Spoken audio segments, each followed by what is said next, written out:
So the first thing I wrote here was prerequisites for receiving Quranic guidance for believers. Now, the first item there is your moral compass is still intact.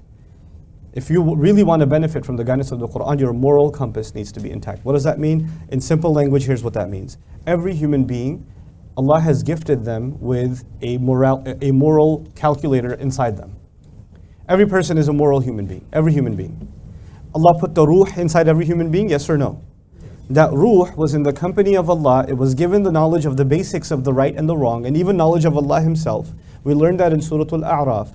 Because every human being, doesn't matter if they're born in a Buddhist family, or they're born in an atheist agnost family, or they're born in a Christian family or a Muslim family, it doesn't matter. All human beings are gifted with a certain basic sense of decency.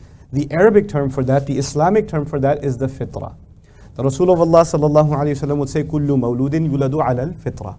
Every human being was given or was born with the fitrah. It's a very famous hadith of the Prophet sallallahu alayhi wa sallam. Okay, now, having said that, what does that practically mean? Practically what that means is, even when a man is, or a woman is 30, 40 years old, and they're not Muslim, even if they're not Muslim, they still have a sense of, man, that guy is getting beat up on the street, that's not right.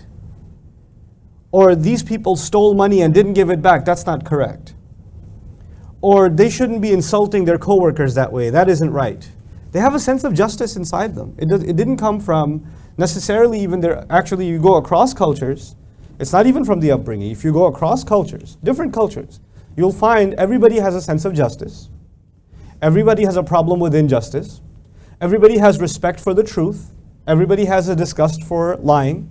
Even if they may be engaged in lying once in a while themselves, if you were to ask them, do you think lying is wrong? Overwhelmingly, what are people going to say? Yeah. You know what that means? That their moral compass is still intact. There's some part of that fitrah is still alive in there. Okay. Now, I wrote on top for believers. You see that? Prerequisites for receiving Quranic guidance for believers. I put a qualification there. So it kind of raises an interesting question.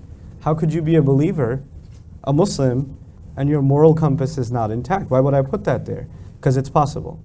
It's possible that somebody's Muslim and they've lost their moral compass. They don't have a conscience anymore. It's very possible. It's actually possible that they have a lot of knowledge of the religion and they have no decency left. That's possible too. Allah talks about that problem in the Quran. On the outside a believer, on the inside something filthy, something disgusting. That does happen. Okay. So now how do you and I know that our fitrah is still intact? There are certain qualities that Allah highlights that a human being should have in the Quran that they all go back to the fitrah. So I won't give you all of them, but I'll give you a handful, and you could pick, paint the rest of that picture yourself. Gratitude is a quality that a person should have if they have their fitrah intact. Now let's test that a little bit. If somebody does something nice for you, you're at the airport, you dropped your bag, somebody picked it up and handed it to you. What's at the very least, if you're half decent a human being, what are you going to do? Thank you. Do you have to be Muslim for that? No. So a sense of gratitude comes with being decent. You understand that? So gratitude is a fundamental quality of the fitrah, one of them. Okay. Thinking is a quality of the fitrah. To be able to think and process, that's a human gift that Allah has given us. Patience, kindness. These are qualities that good people have. And these are qualities that Allah highlights in the Quran, or no? He does. As a matter of fact, in many cases, He highlights that Allah loves people that are grateful. Allah loves people that are patient. He wants you to become people that think. So the things Allah wants you to become, or the things that Allah loves, are actually pretty much all qualities that we were already given as part of our fitrah. They were supposed to be inside of us already. You with me so far? Okay. So if a person has a really big patience problem, or they're not grateful for anything, they have a hard time being grateful. It's very hard for them to say thanks. It's very hard for them to be humble. Humility is another actually fundamental quality of the fitrah.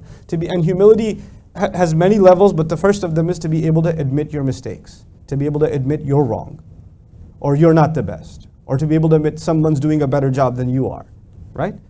Some people have a really hard time with that, to be able to admit their mistake. So if your fitrah is not intact, then you're going to have a hard time with the Quran. Now let me tell you what that means. That means that you might actually learn a lot about the Quran. You might learn Arabic grammar. It's just been a day for you guys, but you might learn loads of Arabic grammar. You might actually study 10 or 20 tafasir at one time, but you still won't get guidance out of it because fitra isn't there. So you understand that first prerequisite? Okay, so that's something very internal. Like we have to kind of really gauge ourselves where we are to be able to benefit from this first prerequisite. The second is that you're approaching it as a seeker, not a critic. This is a really important one.